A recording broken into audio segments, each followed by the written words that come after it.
जय माता दी। आज के इस लाइव सेशन में आप सभी का बहुत बहुत स्वागत है। आज का टॉपिक थोड़ा हमारा खास रहने वाला है। पहले थोड़ा सा इंट्रोड्यूस मैं कर दूं।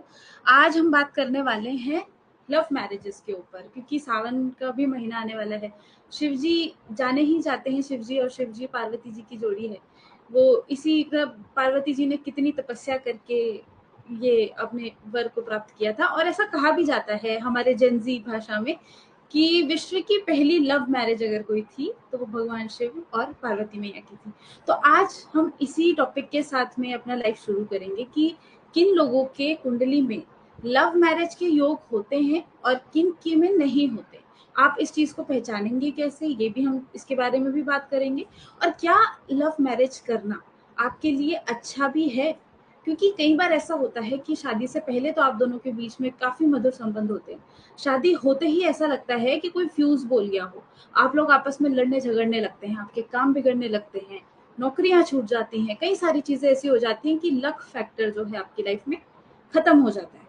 तो इस चीज के ऊपर आज हम डिस्कशन करेंगे। लव मैरिज किसके लिए है, किसके लिए नहीं है, अगर है तो कुंडली में कैसे देखें कि है। तो इस टॉपिक के बारे में आज हम पहले चर्चा करेंगे गुरु जी से।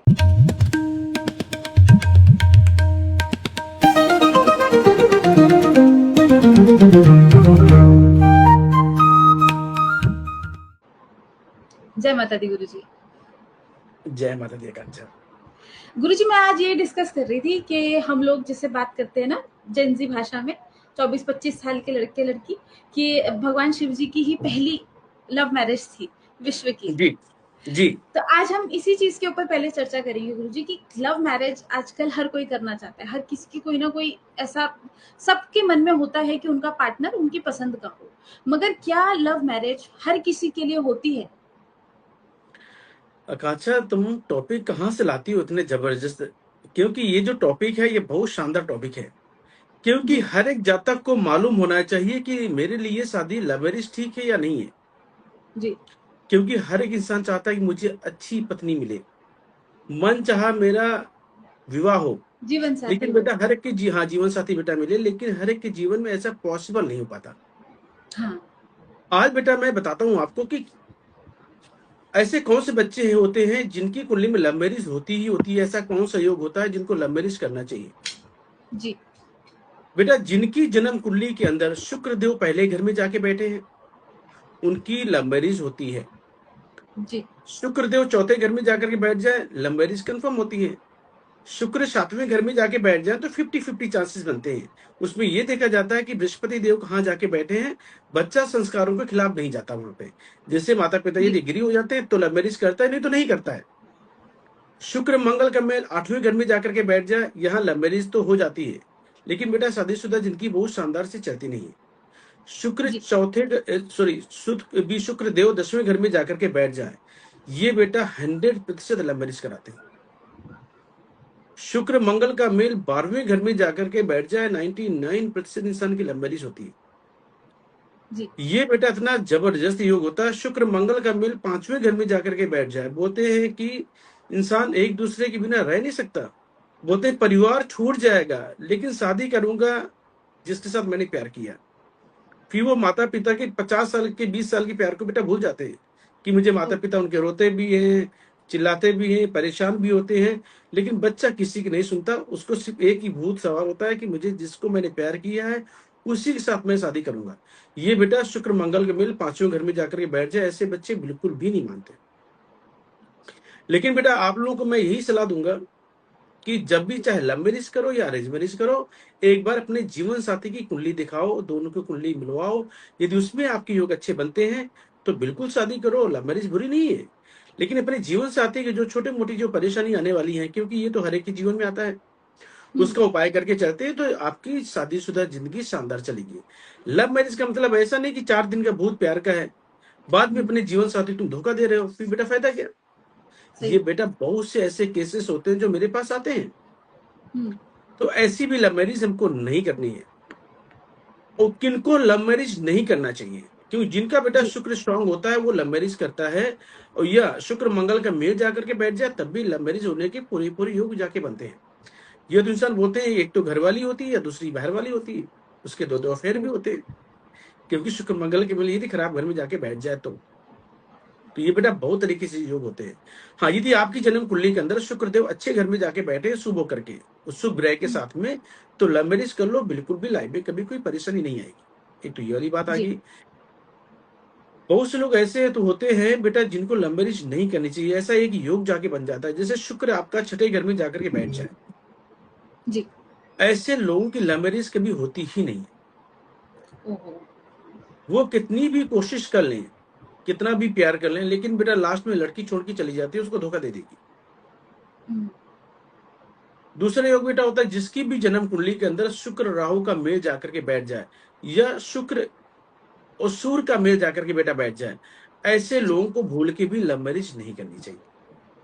जी, तो गुरुजी कुछ ऐसे भी योग होते हैं जिसमें आप लव मैरिज तो कर लेते हैं, मगर शादी के कुछ ही दिन बाद या फिर कुछ ही समय बाद आपके पार्टनर की या तो मृत्यु हो जाती है, या वो किसी और आपको मतलब इतनी प्रॉब्लम क्रिएट हो जाती है कि आपको या तो डिवोर्स लेना पड़ता है, तो अलग होना पड़ता है। ये एक तो ये मृत्यु वाला क्या होता है योग, और दूसरा ये डिवोर्स वाला कौन सा योग होता है जो डिवोर्स करवा देता है?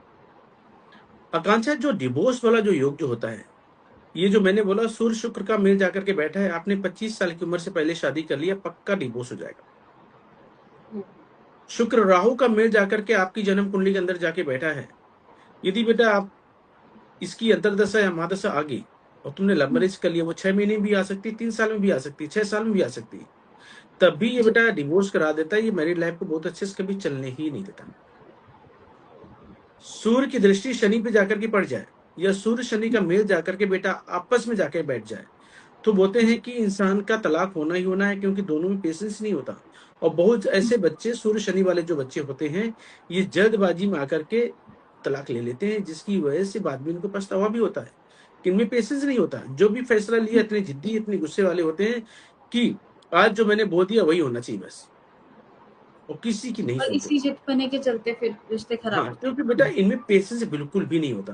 किसी ने बोल दिया कि आपकी पत्नी किसी के साथ जाके घूम रही थी, कुछ भी हो गई, ये सूर्य केतु वाले लोग होते हैं। ये बेटा सूर्य जो केतु ओवर वालों में, थिंकिंग करते हैं। हाँ, ये बेटा सूर्य केतु वालों में क्या होता है, ये कान के कच्चे होते हैं।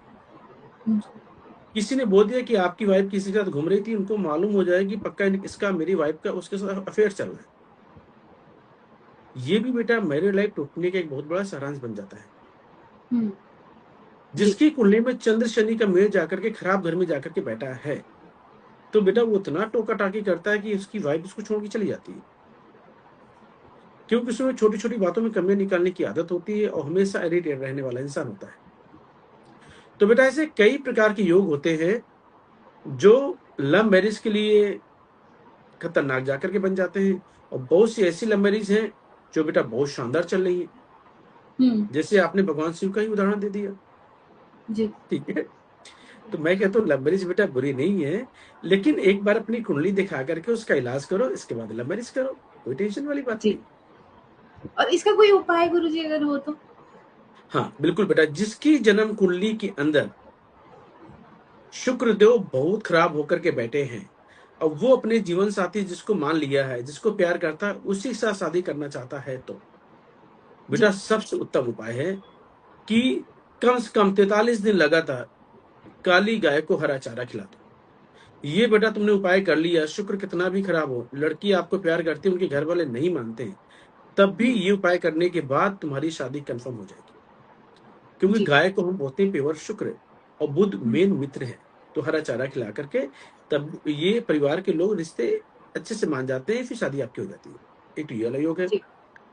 जो लोग प्यार एक दूसरे पे करते हैं लेकिन विश्वास नहीं जता पाते, हम्म, क्योंकि मैंने ऐसे बहुत से केस देखे कि बच्चे एक दूसरे से प्यार तो करते हैं, लेकिन शादी वाली जहां पे बात आती है वहां पे विश्वास नहीं जता पाता है कि ये लड़की कहीं मुझे धोखा तो नहीं देगी, या ये हम्म, लड़का मुझे धोखा देके कहीं चला तो नहीं जाएगा।